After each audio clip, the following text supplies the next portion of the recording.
السلام عليكم ورحمة الله وبركاته. ازيكم حبايبي؟ عاملين ايه؟ يا رب تكونوا بخير. النهاردة بقى هنعمل كيكة بالحليب، حاجة جديدة كده وطعمها جميلة جدا بصراحة. بتتباع على فكرة ب400 جنيه. انتي بقى عاملاها في البيت بأقل التكاليف، والطعم هتبقى تحفة قوي. يلا نسمي الله واقول لكم المقادير. هنا معانا 4 بيضات، وكوباية سكر، ونص كوباية زيت، وكوبايتين دقيق. ماشي، هنفضي بقى الزيت على البيض وهنفضي السكر. السكر يا جماعة خشن، يعني مش شرط يكون ناعم والكلام ده، لا السكر خشن. ماشي، وهنجيب بقى المضرب وهنضربهم بقى كويس. طبعا اللي متاح عندها المضرب تضرب بيه، اللي مش متاح تعملها في الخلاط عادي، لحد لما الخليط دوت يبقى تحسوني هو يعني ايه، هش كده وكريمي. بصوا ولونه فتح، شايفين؟ هتقعدي تضربي يعني بتاع 3 دقايق 4 دقايق، يعني بتقعدي تضربي في فترة طويلة كده، يعني لحد لما اللون بتاعه يفتحي كده زي ما انتم ما شايفين كده. بصوا اللون بتاعه بيفتحي معايا ازاي، شايفين؟ طبعا اللي مش متاح عندها المضرب تعملها في الخلاط، اللي متاح عندها المضرب تعمل بيه، واللي مش متاح عندها دوت تعمل بالمضرب اللي هو اليدوي. فعادي على فكرة، بس هتتعبي شوية. بصوا اللون بتاعها بقى فاتح ازاي. طبعا هنا على كوبايتين الدقيق هنحط معلقة ونص بيكنج باودر، وهنجيب بقى المنخل بتاعنا وننخلهم كويس عشان خاطر، وحطينا ذرة ملح عشان خاطر ندخل في الدقيق هوا، عشان الكيكة تبقى هشة معانا. بصوا زي ما انتم شايفين كده. طبعا هننخل الدقيق كده، نخلنا الدقيق معانا بقى، هنبدأ ايه، ان احنا نقلب الخليط كله ببعضه. على فكرة كانت طعمها تحفة وجميلة جدا، وصفة سريعة ومش مكلفة خالص. زي ما انتم شايفين كده، شايفين الخليط طبعا ايه. بصوا تحسوني بقى عامل زي العجينة. لا عايزي قلبي، وبعد كده بقى هتعملي ايه، هتجيبي معلقتين سمنة بلدي، وبعد ما هتجيبي معلقتين سمنة بلدي هتيجي على السمنة البلدي دي هتنزلي بكوباية لبن سخنة. دي بقى ايه، كيكة الحليب السخن. بصوا ما تخافيش، يعني مش هيبتل البيكنج باودر. بصوا هتفضلي بقى ايه، تحركي بالراحة كده لحد لما ايه الخليط كله يتعمل مع بعض. بصوا شايفين؟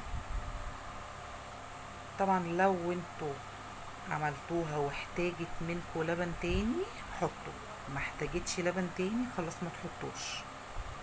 طبعا زي ما انتم شايفين الخليط هنا كويس، يعني ولا خفيف ولا تقيل. حطينا بقى ايه شوية فانيليا وهنقلب تاني. بصوا شايفين الخليط حلو ازاي، يعني ولا تقيل ولا خفيف. جبنا هنا الصينية بقى مدهونة معانا، وهننزل بقى ايه بيها بالكيكة. شايفين؟ سووا بقى الصينية كويس طبعا، وبعد ما تسووها كويس بقى ايه، اخبطوها كام خبطة كده عشان لو فيها اي تفكعات تطلع. بصوا انا هعملها وهوريكم التفكعات اللي هي طلعت. شايفين؟ مش عارفة بقى الكاميرا مبينه لكم ولا لا. طبعا هتخبطوها تاني، وهتجيبي بقى ايه اللي هي الخلة دي، وتفضلي ايه تمشي كده بيها في النص كده وبالطول، عشان خاطر برضو لو في اي تفكعات برضو بتطلع. طبعا اللي ما اشتركتش في القناة تخش تشترك، واعملوا لايكات كتير، واكتبوا لي كومنت حلو كده قمر زيكم، ودوسوا لايك. هنا بقى كنا سويناها وبنشوف ايه، بنختبرها. شايفين طبعا السكينة طالعة نضيفة. هنسيبها تهدى شوية كده، هنكون حضرنا ايه، كوباية ونص لبن، وهنحط عليهم 4 معالق لبن بودرة. اللي حابة تحط اللبن البودرة تحطه، اللي مش حابة عادي ما تحطوهوش. ورشة فانيليا، وهنقلب بقى ايه كل دوت في بعضه كده. يعني اللبن البودرة دوت اختياري على فكرة، مش اجباري، بس انا بحب احطه في اي حاجة بصراحة. بصوا بقى، هننزل بقى على الكيكة بتاعتنا، هنخرمها الاول بالشوكة كده عشان خاطر لما ننزل باللبن بتاعنا تتشرب من النص وكده. شايفين؟ طبعا يعني حاجة جميلة قوي، وصفة حلوة قوي، ويا رب وصفتي النهاردة تعجبكم، وعايزة لايكات كتير وكومنت حلو كده. بصوا كده ايه، نزلنا باللبن ماشي. اللي حابة تحطي لبن زيادة تحط، بس انا ما كنتش حابة احط ايه لبن زيادة، يعني انا حاطة كوباية ونص بس. طبعا هنشربها كده زي ما انتوا شايفين، وهنحطها بقى ايه في التلاجة شوية. دي بقى هتخش التلاجة كده بتاع ايه تلت ساعة عقبال ما نحضر ايه الكريمة بتاعتها.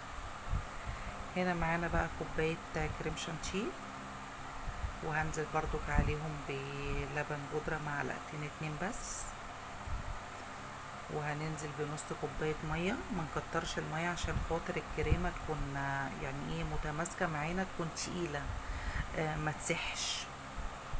لاني لما في مرة عملتها حطيت زودتي مية شوية صغيرة، كانت الكريمة يعني ايه تحسوها ان هي سايلة كده، حتى لما زوقتي بيها لقيتها بقت تسيح.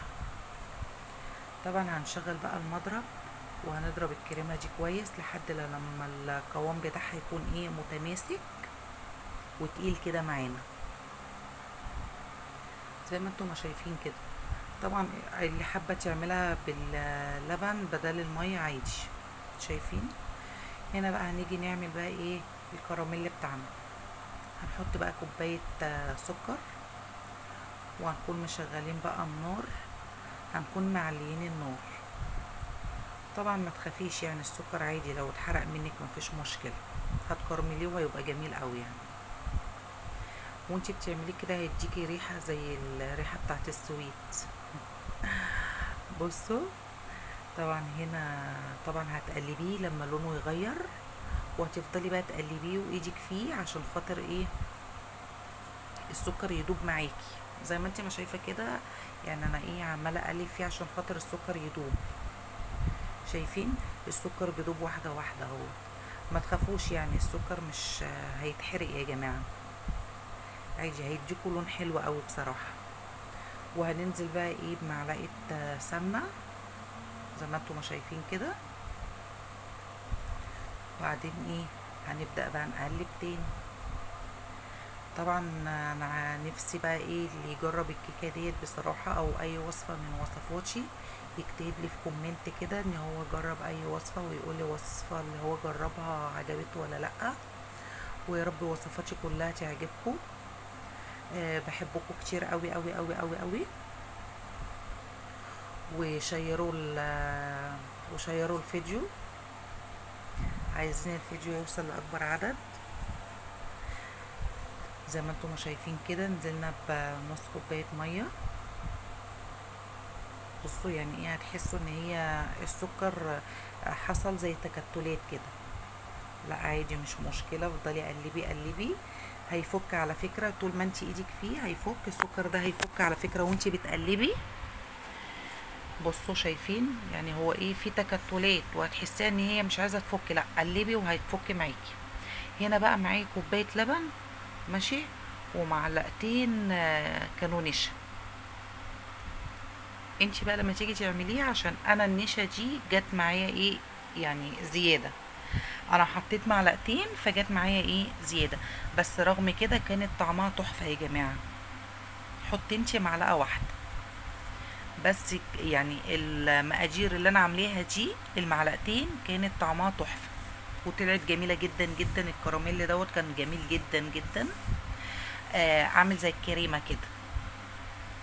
هنا بقى هنجيب الكريم شانتيه وهنبدا بقى ان احنا ايه نزوق الكيكه بتاعتنا زي ما انتم شايفين كده. هنحط بقى كميه من الكريم كده، كميه حلوه، وهندهن بقى الكيكه بتاعتنا كده من الوش. طبعا ندهني بقى الكيكه كويس. حابه تعمليها في صينيه مدوره عادي براحتك، بس انا حبيت ان انا اعملها في الصينيه ديت عشان لما اقطعها تطلع زي الجاتو، القطعه تطلع زي الجاتو زي ما انتم ما شايفين كده. ساووا بقى الكريمه سوا كويس، وبعد كده سيبي يعني بتاع معلقه كده كريمه بره، يعني ايه صغيره يعني تزيني بيها. هنحطها في كيس حلواني لا اما كيس نايلو، انا حطيتها في كيس نايلو وخرمتها خرم صغير. بصي بعد ما حطينا بقى هننزل ايه بالكراميل. بص الصوص الكراميل تقيل عشان انا حطيت عليه معلقتين نشا، بس كطعم تحفه قسما بالله تحفه. بصوا شايفين، هتفردوها بقى على الصينيه زي ما انتم ما شايفين كده. بصراحه كانت وصفه جميله جدا، ويا رب الوصفه تعجبكم، ويا رب تحطوا لايكات كتير كتير كتير كده قمر زيكم يا احلى متابعين في الدنيا.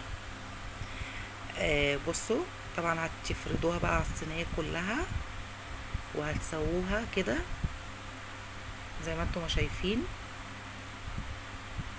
طبعا كانت حاجه جميله جدا والطعم مش قادره اوصف لكم، يا ريت تجربوها قسما بالله احلى من الجاتو. بصوا بقى ايه، طبعا هنا خلاص كده هنجيب بقى ايه الكريم شانتيه اللي انا قلت لكم عليه ماشي. بصوا وهتمشوا بقى خطوط كده على الصينيه، هتفضلوا بقى تعملوا ايه في الصينيه كده خطوط. طبعا الخطوط دي جت واسع معايا، هرجع هحط في ما بين كل خط وخط هحط تاني، يعني هعمل خط تاني عشان خاطر الخطوط دي طلعت واسع معايا. طبعا هنا ابني الصغير اتهزت مني عشان خاطر كان عمال يقول لي ايه هتعمل معاكي، فالمهم رحت انا قلت له لا مش هتعمل، انا هخلص وهديك انت ايه حته تاكلها. بصوا عملت ما بين ديت المسافه دي والمسافه دي حطيت تاني، وهتيجي بقى بالخله وهتمشي كده بيها تعملي بقى ايه زي شكل كده زي ما انتم ما شايفين. هنخلص الصف ده كده وهنيجي من الناحيه التانية نروح طالعين برضو كده، هيديها شكل جميل قوي. ويا ريت تجربوا الوصفه هتعجبكم قوي قوي قوي، والطعم كان تحفه. شايفين ما شاء الله، يعني الخط كنت عاملاه معوج. فدي كانت وصفه اليوم وعايزه لايكات كتير منكم. بصوا شايفين يعني ايه خلصنا كده، اعملوا بقى كده يعني رايح جاي. شايفين الشكل بتاعها جميل قوي بصراحه، والطعم كان اجمل.